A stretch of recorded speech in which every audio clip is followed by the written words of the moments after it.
My parents have been holding human auctions inside our family basement. Dad has had friends in our basement since I was a little kid. The one rule in our household was to never question them.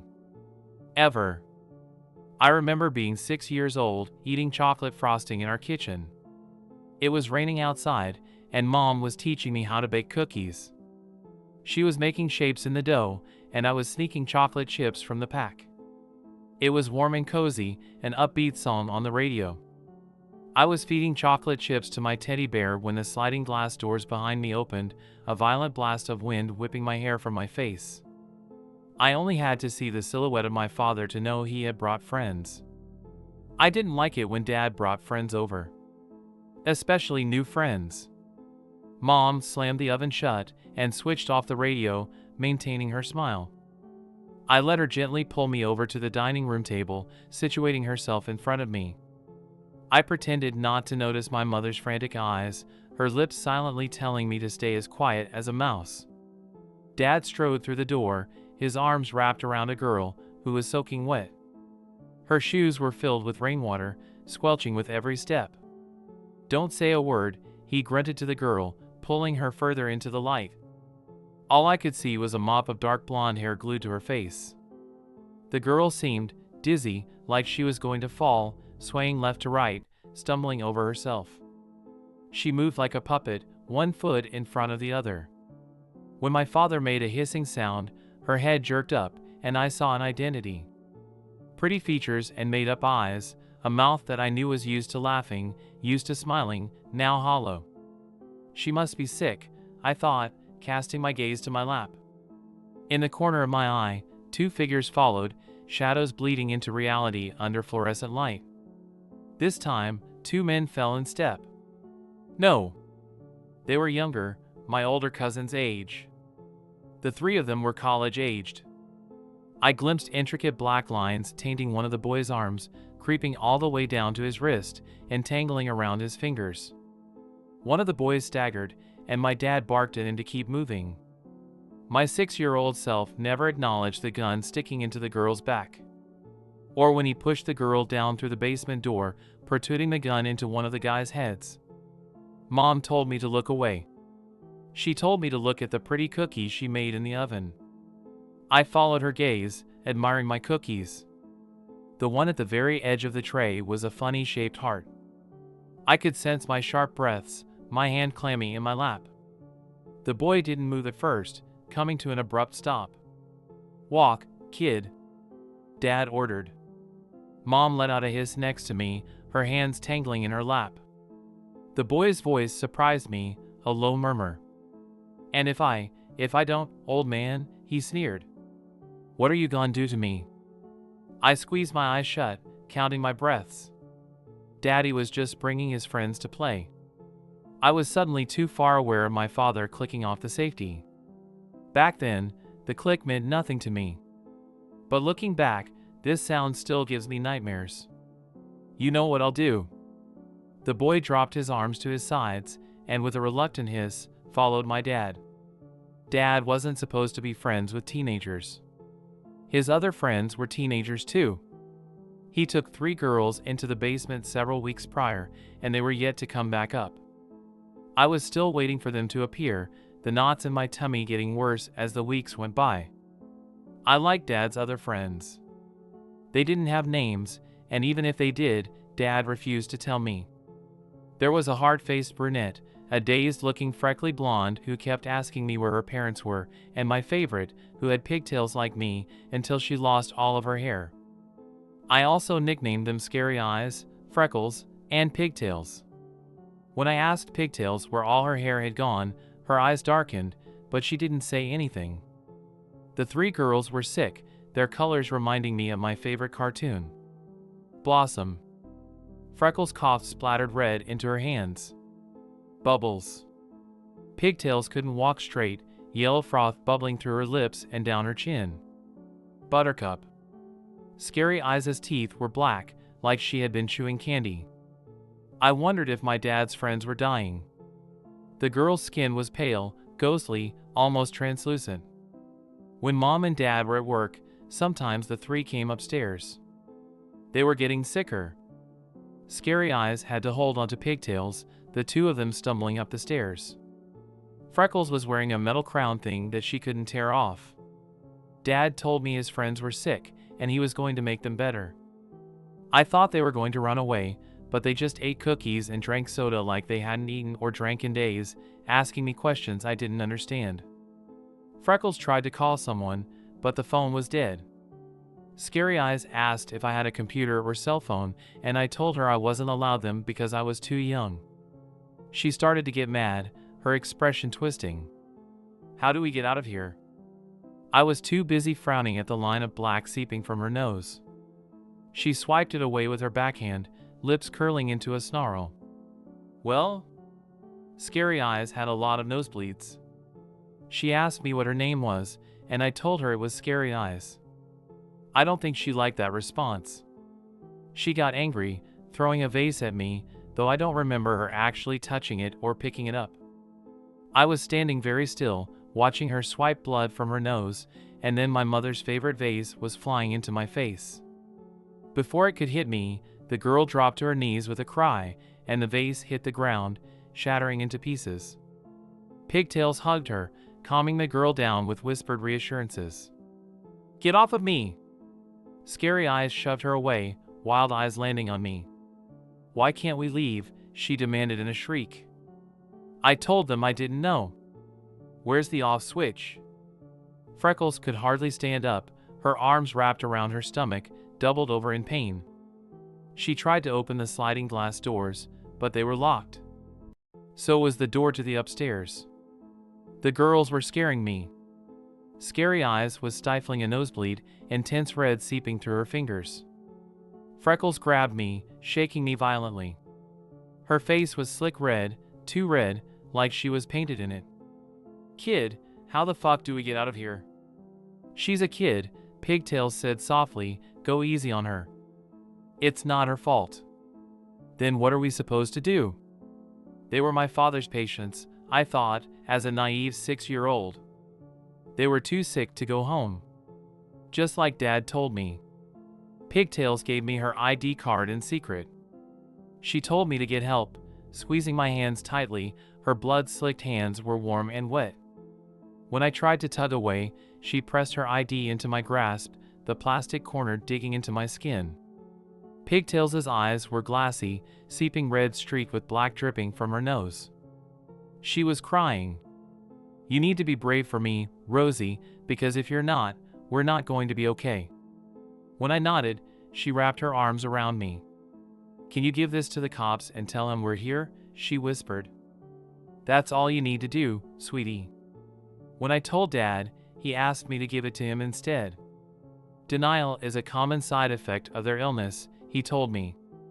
They think they need to get out, and they think they're in danger, when in reality, I'm saving them from their own poisoned minds. He cleared his throat, swiping his hands on a towel. Some poisoned minds, however, cannot be fixed. I asked Dad what Pigtails' real name was. Dad smiled behind the surgical white of his mask, slipping the girl's ID into his pocket. Well, what do you like to call her? He said, washing his scarlet-stained hands in the kitchen sink. Sitting on the countertop, I swung my legs, nibbling on a cookie. Dad was always covered in tomato sauce after coming up from the basement. Pigtails, I said, just like mine. Dad ruffled my hair. Then that's her name. I found the girl's ID in the trash a few weeks later, along with the others. Their real names were Violet, Risa, and Clementine. I never saw my father's friends again. Dad was busy for the rest of the week, bringing up trash bags from the basement. Mom was crying and wouldn't leave her room. I thought the girls would come back up the stairs, all better. But they didn't. I waited outside the door with cookies every day, but the basement stayed shut. And now Dad was replacing them with 3 strangers. Brand new friends. Initially, I wasn't fazed. I was a kid, so I figured the 3 had gone home without me realizing. But now Dad was bringing in new friends, and my tummy was starting to twist. I was aware of my mother situating herself in front of me, her eyes were dark, underlined with shadows. I watched my father drag the soaking wet girl towards the basement door, the boys following in slow strides. Dad's new friends didn't look happy to be in our kitchen. The three of them looked like they had been to the beach. The girl was wearing shorts and a t-shirt, her feet bare, hair hanging in thick clumps in front of her eyes. One of the guys wasn't even wearing a shirt, only long-cut shorts, Ray-Bans perched on thick brown hair. The other, hiding behind sandy-colored curls, wore a short-sleeved tee, a beach towel still wrapped around him. Dad must have picked them up at the beach. Before I could break the rules and question who they were, Mom grabbed my face gently and turned my head to look at her. In the corner of my eye, one of the boys dropped to his knees, and my dad wrapped his hand around the boy's shoulder, yanking him to his feet. "Fucking move, boy." Dad's voice was a low growl I didn't know. "Rosie." Mom's voice cut through the silence. She tightened her grip on my face, her nails sticking into my skin. It hurt, but I didn't tell her that. Mom's hands moved down to cradle my cheeks. "Keep looking at me," she whispered, her eyes wide. "Okay?" I did, tearing my gaze from the dark-haired boy who dropped his glasses. The sound of them hitting the ground made me wince. I watched him duck down to pick them back up, before my father stamped on them. "Rosie." Mom said my name again. I felt her fingers grasping my arm. Her voice sounded strange, like waves crashing onto a shore. The boy straightened up and did exactly what my father told him. "Hey," Mom hummed. "Eyes on me, baby." Mom and I talked about my favorite cookies until my words were tangled on my tongue and I couldn't talk anymore, and behind me, the basement door opened. One shadow was shoved through, and then another. The final shadow strayed back for a moment, and I felt his eyes burning into the back of my head. I sensed his slow steps, dragging himself, before my dad dragged him through. The door slammed shut, and I immediately twisted around, jumping from my seat to pick up the broken glasses. Mom's arms were wrapping around me, pulling me to her chest. She was trembling.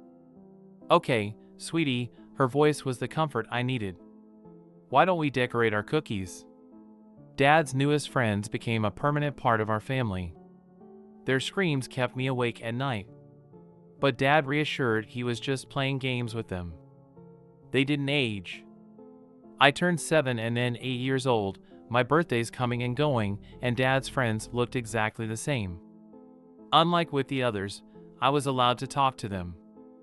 The basement door was always open, so, after dinner, I grabbed as many snacks as possible and slid down cold, concrete steps. The three of them were behind a big glass screen, like a human zoo. Dad told me they were sick, and he was making them better. At first, Dad's friends were boring. All they did was cry. The girl sat in the corner with her arms wrapped around her legs, head sandwiched in her lap. She was wearing different clothes, a stained white shirt and pants. I thought she suited her other clothes better. At least Dad was looking after them, letting them change. The boys wore light blue, more akin to hospital scrubs. I noticed the pretty black lines on his arms were gone, strips of stained white wrapped around his wrists. I started to call them dark hair and gold hair in my head. Dark hair lay on his back and stared at the ceiling. Gold hair curled up like a cat, his face buried in his knees. The more I visited them, the sicker they looked, like they were being drained of life, pallid skin, sunken eyes that found nothing. The more I visited them, the sicker my dad's new friends looked. Like they were being drained of life, all of the color sucked from their cheeks. The exact same thing had happened to Dad's other friends, though Freckles' skin was almost see-through the last time I saw her. Her eyes were glassy, and I wasn't even sure she could understand me. Scary eyes spat out streaks of deep black. Pigtails was too sick to stand up. Dad's new friends weren't at that stage yet, but they were close. Dark hair had stopped acknowledging me completely. His eyes found nothing.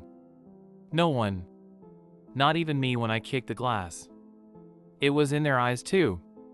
When Dad first brought them in, the three of them were vocal, screaming at me, pounding on the glass. Mom told me they were in denial that they were sick. In their heads, They thought my father was imprisoning them.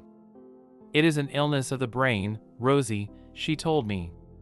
But as days and weeks and months went by, they started to resemble dolls with no strings, pressing their faces against the pane, staring at me dazedly, a vacancy in their eyes that felt like oblivion was staring back. On the day after my 7th birthday, I skipped down to the basement after breakfast to find my father finishing up.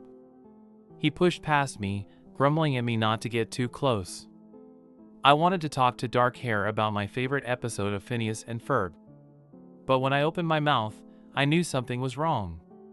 The lights were too bright, too in my face. I noticed gold hair at first.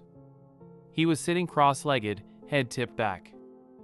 I think he was praying. The girl was sleeping, though I could see her shaking. I could hear her sobs. My gaze crept across the glass screen, my breakfast creeping into my throat. Dark hair was wearing Freckles' metal crown. This time, it was glued to his head. Freckles hated it. I used to watch the girl try and violently tear the thing off her head, scratching at the cruel pincers glued to her flesh. The boy didn't even notice it. Maybe he did at some point. I could see the haunted glint of something alive, something writhing and aware, behind gnawing, empty holes staring back at me. The claw marks on his head were evident of that, showing that he too had tried to rip it off. In the days following, even that began to dissipate, before I found him standing with his hands on the glass. Freckles' crown was tighter on his head, blood coating clenched teeth. Blood. Just like Freckles. Gold hair started to barf black around the time he was fitted with the metal crown. The girl had a scary cough when I visited days later. She had a scary bandage over her throat. Mom and Dad made the rules very clear. I could not under any circumstances question Dad's new friends. But I couldn't help wondering why all of my father's friends were getting sick. They weren't sick before the basement and the crown of metal. So, I decided to ask Dad's friends questions in an attempt to understand their relationship with my father. Even when their hair was gone, scary metal crowns stuck to their bald heads, eyes overshadowed and sunken, Dad's friends had not aged. I had grown taller. I started a new grade and had a whole new group of friends. I had aged 4 years, and they were stuck in time. As usual, the 3 of them weren't speaking, either curled up or in the dark-haired boy's case, standing with his arms folded, head slightly inclined.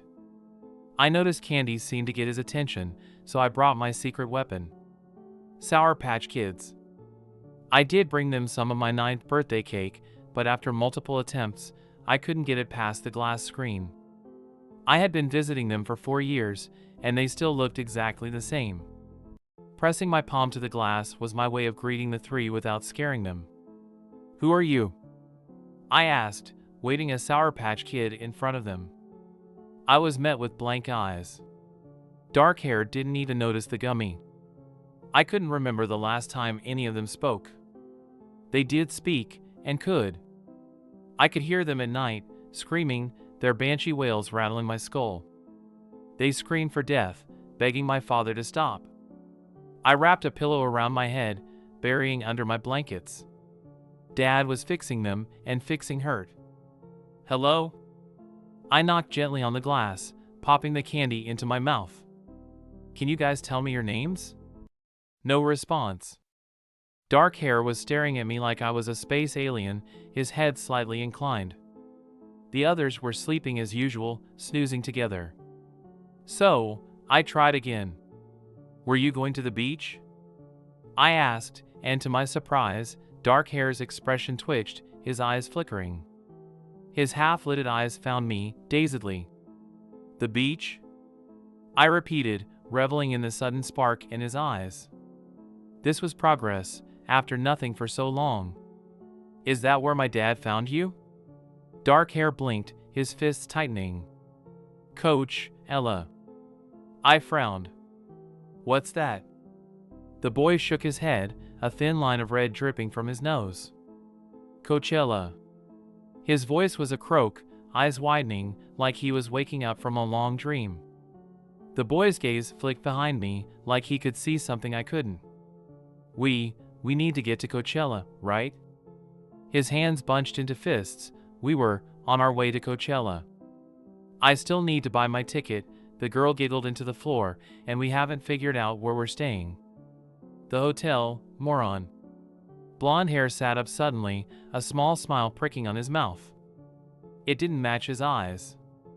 When I pressed my face into the glass pane, the three of them looked almost like themselves again. Almost, and yet I couldn't ignore the crowns of cruel metal, the strips of white wrapped around their heads. They were still my father's patients. But I had never seen so much emotion before, even if it was just splinters. Footprints. We've had this conversation multiple times. I'm the designated driver, so I get leader privileges and can tell you guys what to do. I took a slow step back, a shiver creeping down my spine. Dark hair scoffed, but his expression, unlike his voice, was empty. He was looking straight through me, his voice was more of a memory, a ghost. What's wrong with camping? We need to get the full Coachella experience, right? Tents are like $10 fucking, bro. Well, you can go camping and get the full experience, the girl said. Meanwhile, the two of us with brains will get a hotel and avoid getting roofied. That was all they said, the same thing over and over again. The same conversation, the same disagreements. The same laughter. Like 3 broken records. There were 3 words that I picked up on. Coachella. Ticket. Hotel. So, that's what I named them. I was sick of referring to them as dark hair, gold hair, and girl. After a while, the 3 started to become a little more responsive. Hey, kid. Coachella surprised me one day with my name. I appreciated that his hair was growing back under his metal crown. He still hadn't aged, his face stuck in time. Coachella knelt on the ground, tapping on the glass. It's Rose, right? Rosie. I corrected him. It was my 13th birthday, and I was showing Ticket how to play Fortnite on my Switch. Ticket was ignoring me, curled up on the ground. Hotel was snoozing on his lap. He stopped replying when I delved into Fortnite lore. It's not like he was talkative in the first place, though he did offer small grunts, acknowledging my words. The 2 of them weren't as responsive as Coachella, who was slowly regaining color in his cheeks, awareness in his eyes. It wasn't the awareness of the boy who my father dragged down to our basement, it was new. Like he was a whole different person. Coachella was the only one who wore the crown of metal. Hotel had a plastic tube stuck in her arm, and Ticket had a blinking device stuck to his left temple. Daddy really was treating their sick brains. I had to smile. And he was fixing asterisk them. Come over here. Coachella gestured toward me, knocking on the pane. I blew a raspberry, my gaze glued to my game. Why should I? I could get your mind sickness. I want to show you a magic trick. I lifted my head. Magic isn't real. You would be surprised, kid. Oh? I slowly made my way over to the glass. His eyes darkened. Do you know how to get us out of here? Why would you want to leave? I asked him. Dad is making you better. He let out a bitter laugh, drawing a smiley in the condensation. What if I can prove your dad is a bad man? Something sour filled the back of my throat. My father is not a bad man. His lip curled. Then I'll show you my magic trick. Coachella knocked on the glass, his voice suddenly a lot louder in my head, slowly bleeding into my brain. It felt real, physical, like a bug skittering across the meat of my brain. Why don't you come closer? I did, my body no longer in control. In 2 heavy steps, I was standing nose to nose with him. The only thing that separated us was the pane of glass. Before I could see it, though, Dad dragged me back upstairs. The basement was locked, and I was officially forbidden from going down there. It's been a year since I was locked out of the basement. I still heard their screams at night, so loud, raw and real, like all they felt was agony. I told myself my father was helping them. But for this long? Last night, when I jumped off of the school bus, Mom was waiting for me. She told me to go straight to my room and already had snacks for me to eat until dinner. Mom said I had to stay in my room all night. Dad was having friends over. I entertained myself for most of the evening, though when it reached 9 p.m., I heard voices coming from downstairs. My excuse was that I felt nauseous if my parents caught me, though when I stepped into the kitchen, dodging behind the refrigerator, our dining room was filled with men and women in fancy clothing, suits, and cocktail dresses. Drink? The server looked a little too young to be handing out glasses of champagne. I'm 14. He scoffed. So am I. What's your point? I opened my mouth to reply when Dad's voice startled me. Follow me, everyone. The server was quick to put his drinks platter down, eyes darkening. Showtime, he muttered, pulling a phone from his pocket. Thanks for coming. Dad told the small crowd, leading them down to the basement. I followed hesitantly, hiding behind server guy. Can I please reiterate that electronic devices are prohibited in this space, and if you are caught, you will be paying a penalty. I waited for server guy to dump his phone, but he didn't. In fact, he slipped further into the crowd, grasping the phone in his hand. Against my better judgment, I followed him. After a moment of standing behind the guy, he was either talking to himself or talking to someone else. Let's start the auction. Dad stepped onto stage, microphone in hand. Auction? The lights dimmed, small talk and chatter coming to a halt. Coachella appeared, his eyes a lot more animated. Alert. I hadn't seen them in a whole year, and they still hadn't aged. Ticket was shoved onto the stage. Then golden hair. The three of them were decently dressed. The guys wore suits, and Hotel was wearing a dress more expensive than our house, dark blonde hair tied into a ponytail. Her dress was black obsidian, pooling underneath her. There were no metal crowns, no strips of white wrapped around their heads. I could actually see Coachella's eyes, his dark brown hair cut and styled. They looked human again, like actual teenagers. Even if they had been teenagers for 9 years. S3. Show them what you can do. Dad's mouth curved into a smile. How about the young man in the audience who is currently filming this? Coachella thrust 2 fingers into his right temple. Finger guns. Bang, he said. For half a second, I thought nothing had happened. But I was aware of a ringing sound in my head. Getting louder. And louder. It wasn't until I blinked away streaks of crimson.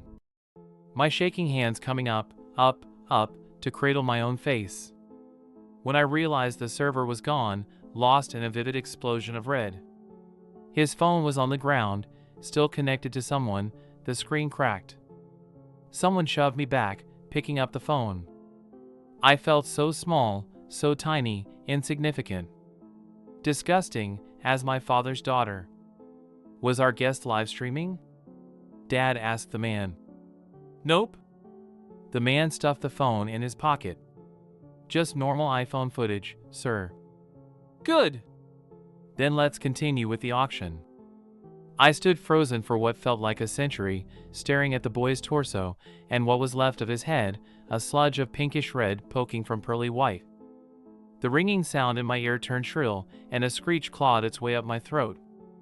Starting bidding at $3 million, my father said, the crowd murmuring. Through sharp red drowning my vision, I didn't see fear on these people's faces. I saw interest. S3 is the very first psychokinetic. Dad boomed into his mic. He nodded to Coachella. Would you like to demonstrate? Coachella met my gaze, his lips twitching. Slowly, his fingers once again pulverized his temples. I found myself staggering back, unable to breathe. S3, my dad started to say. I said, would you like to demonstrate? Bang. Dad was standing there 1 minute and was gone the next. This time, his whole body ripped apart, nothing left behind. I didn't cry. I should have cried. I should have screamed and wailed. But I didn't. I was half aware of bony arms shoving past me, a sudden whiff of my mother's favorite perfume hitting me in the face. I apologize for that, everyone. My mom projected her voice, allowing the crowd to part for her. Mom's shoes went click-clack across the stage. She kept her head held high, before bending down and picking up my father's blood-slicked microphone. My mother was dressed up, a slender red dress and heels, her hair tied into a knot. My mother's smile was bright, her eyes wild. My legs felt like they were going to give way. Mom wasn't trembling with fear when Dad first brought his new friends in. She was excited.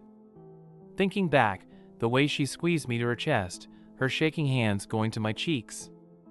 Her smile I thought was forced, was to calm me down and reassure me. It was for them. Just seeing them filled her with anticipation. Intoxication. When Coachella tried to run, Mom grabbed him by the hair, violently dragging him back, pinning his hands behind him.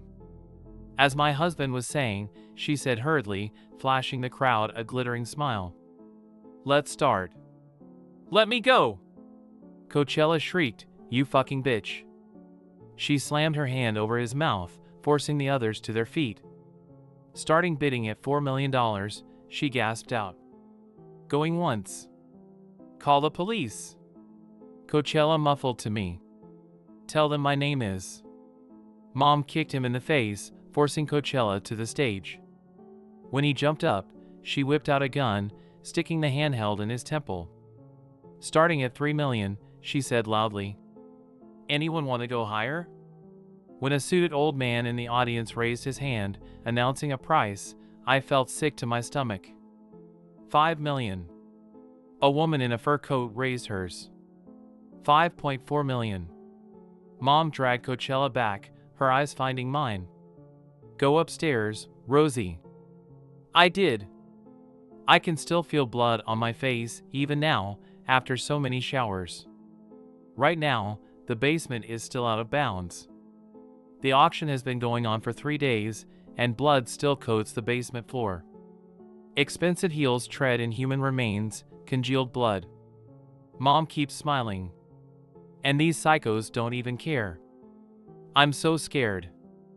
I don't want to be scared of my mother, but I am. I think she was behind the death of my father.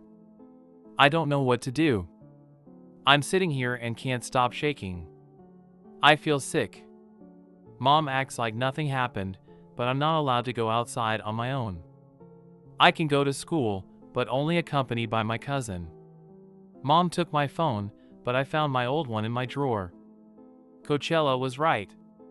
My dad was a bad man. But my mom is fucking evil.